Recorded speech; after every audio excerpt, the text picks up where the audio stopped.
Welcome to today's episode of the Declutter Hub podcast, your channel for super easy, no-nonsense advice on how to declutter and organise your home. Please welcome your hosts, professional organisers Ingrid Jansen and Lesley Spellman.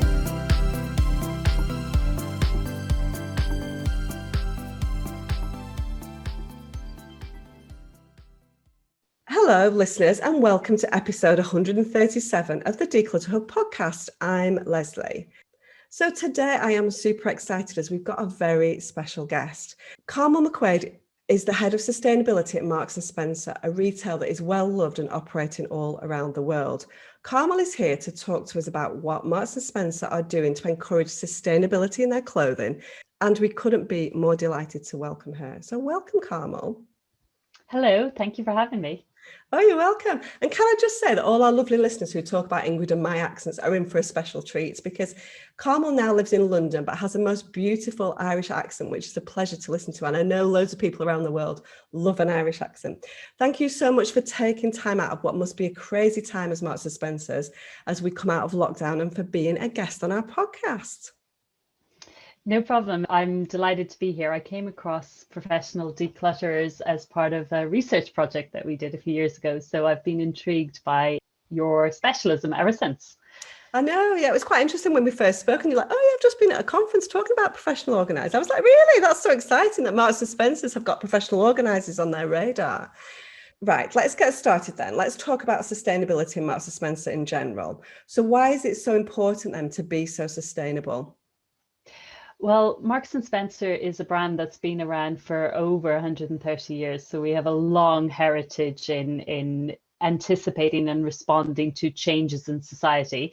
And our brand is very well trusted as well. So it's really important that we maintain that trust. And it became clear to us over 12, 13 years ago that sustainability was rising up the agenda of customers' expectations. And it was something that they expected businesses like M&S to be involved in, get on top of, and make sure that we're doing the right thing. So in 2007, we launched our sustainability program called Plan A, which set out our vision of being a sustainable business and everything we were going to do on environmental and ethical issues. And we've updated it on a regular basis since then. So it's really rooted in an understanding of customers will expect this of our brand, and we know there's things that we can do to have a more positive impact, and we want to do that. You know, it's so interesting that you say that, Carmel, because I've definitely seen it, even just over the last year during the pandemic. I don't know whether it's because people had a little bit more time to think about it, but I think sustainability, certainly in our field of work, is definitely growing, and people are. Free cycle has taken off hugely, Freegal has taken off, Oleo has taken off, and people are definitely looking at alternative ways to repurpose things, to make sure that things are being reused and recycled. And you've been at the forefront of that as well, as you say. So I'm interested to know about the kind of what are Marks & Spencer's doing to create ethically sourced products and avoid fast fashion, because that's a big one, really. The whole idea of fast fashion and getting something, wearing it once, moving it on, that's obviously not what you're known for. And so what are you doing specifically to create more ethically sourced products?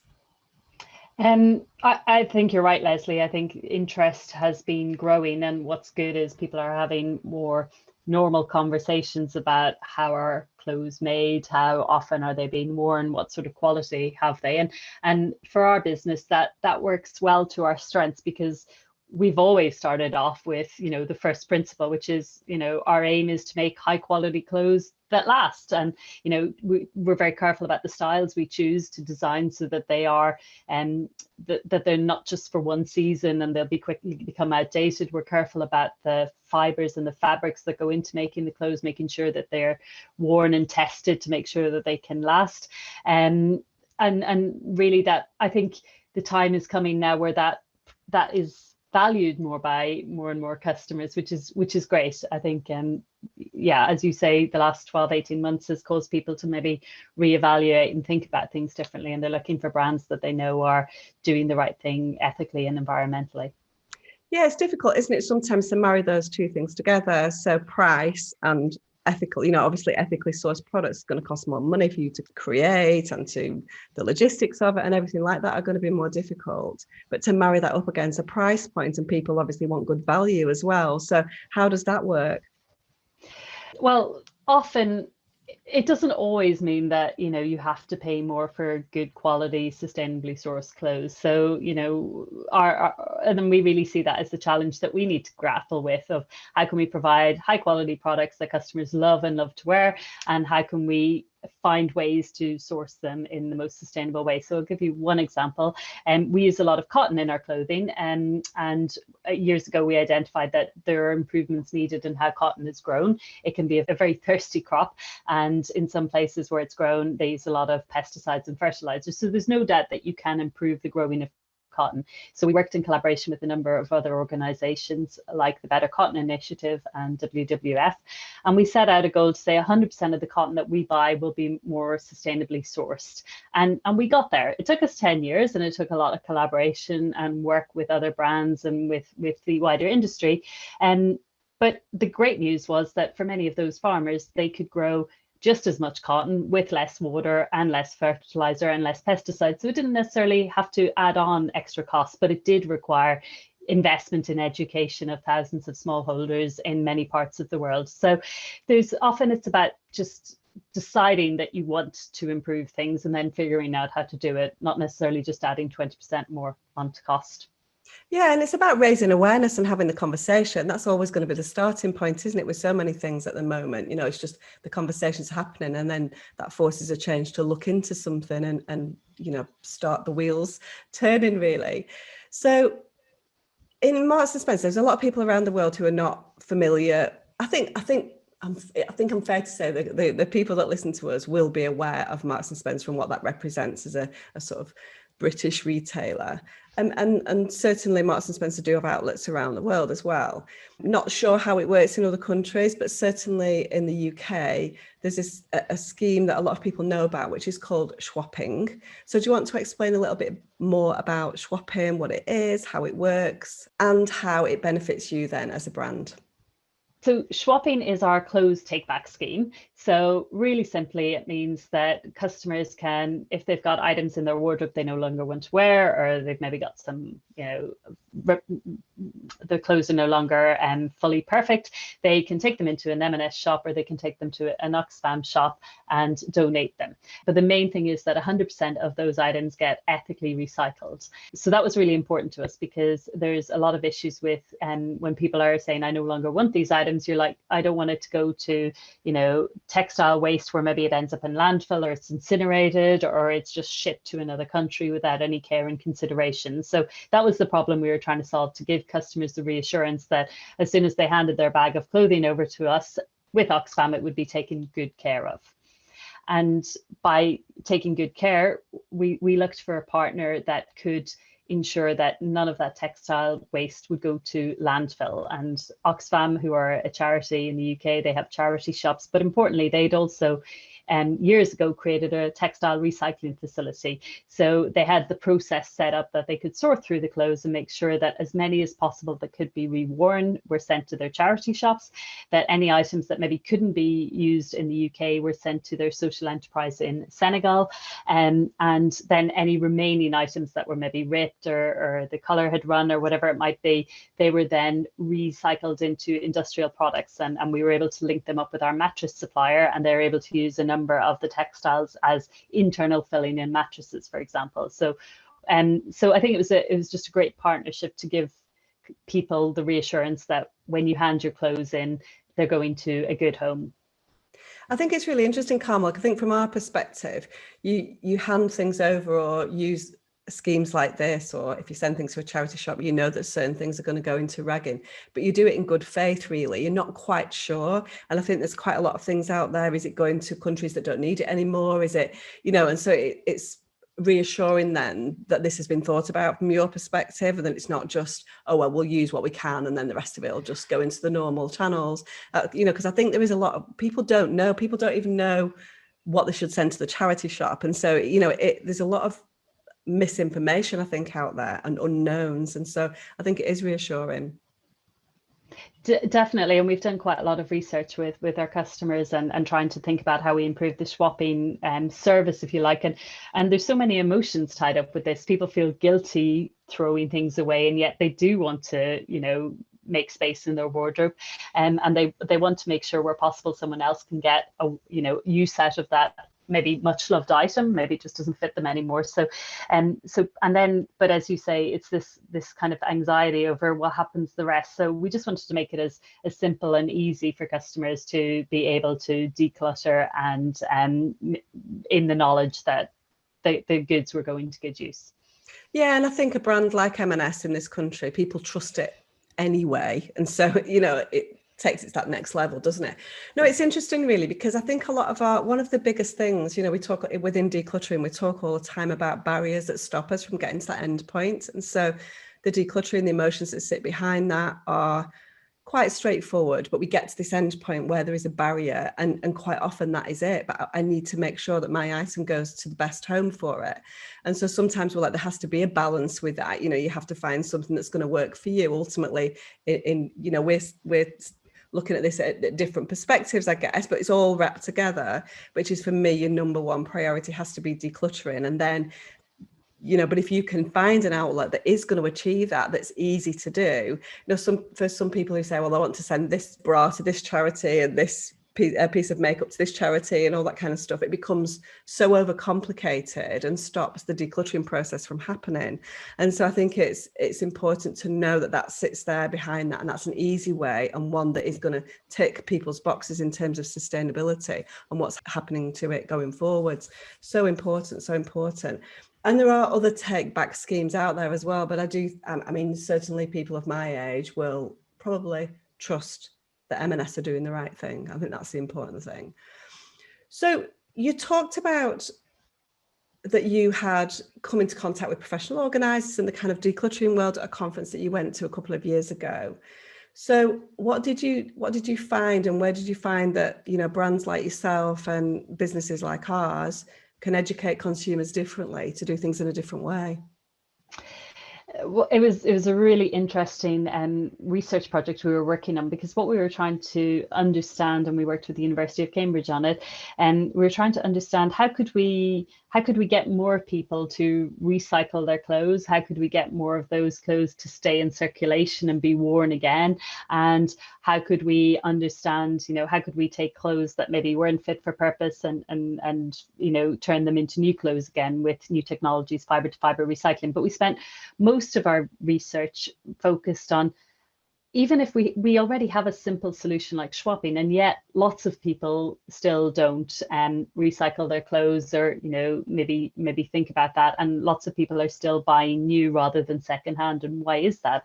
So that led us down a path of really understanding some of the customer behaviors and the emotions around buying clothing, wearing clothing, getting rid of clothing, if you like. And it was fascinating, because we're often very technical in product development and in retail, where you're thinking about the clothes need to be able to be worn at least 30 times and washed regularly. It should be product that can last for 2 or 3 years and be handed down. But actually, people are, even though it's technically still good, emotionally they've fallen out of love with that item for whatever reason. And actually, that was really interesting for us to think about. Okay, that's valid, and that's part of it. So people maybe don't want to keep a trench coat in their wardrobe for 10 years and wear the same coat every single winter. So if that's true, then how can we what are the things we can do in a system that allows that trench coat to go to someone else, and they are delighted with it because it's new to them? And so we were investigating lots of different ways of how do you get people, there's a lot of value in people's wardrobes, how do you get it out of the wardrobe? And just like some of the comments you mentioned, there's a lot of barriers to that. It's hassle, it's admin, it doesn't necessarily make you feel good. And then we thought, well, actually, we spotted that there was this, I think it was around the time of the Marie Kondo book, which was trending at #1. And we just started to see more and more activity and references to professional organisers and decluttering.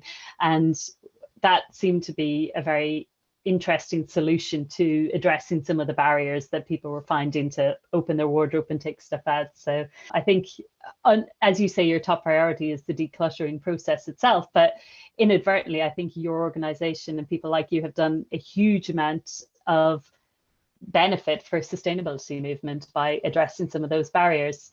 Yeah, definitely. I mean, they all sit alongside each other, but ultimately we have to try and encourage people to make that mental leap. They all sit alongside each other, and sustainability is definitely, it forms part of our forum discussions in our membership all the time. Spring Clearing Week, which was the Association of Professional Declutterers and Organisers. Awareness Week in March was all about repurposing, recycling, finding outlets for your stuff.